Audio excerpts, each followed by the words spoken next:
The MENA region has a series of information problems. There is highly regulated or censored media, tightly controlled media. There's a weak independent media that is constantly at risk of physical, legal, or financial harm. There are draconian media laws and cyber laws.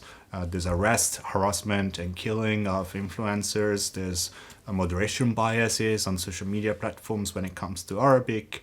And obviously there are also influence operations by certain actors from the region, especially from the Gulf, that are spreading disinformation and using influence operations to either silence opposition and civil society or to advance their own policy goals.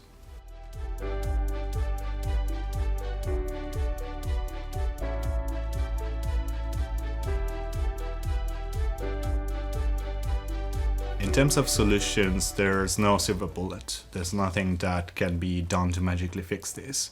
But there are a series of things that should be done actively. The first one is to invest in independent media, to strengthen the independent media. Invest doesn't mean only give money, but actually try to keep the space in terms of legal support, in terms of security support, in terms of political support for journalists who are doing the job. And for those independent media to keep doing it, and actually we should look at them as institutions that are building an independent media culture and institution and keeping governments and people accountable. That's one thing to do. Then there are issues with social media platforms that need to be addressed.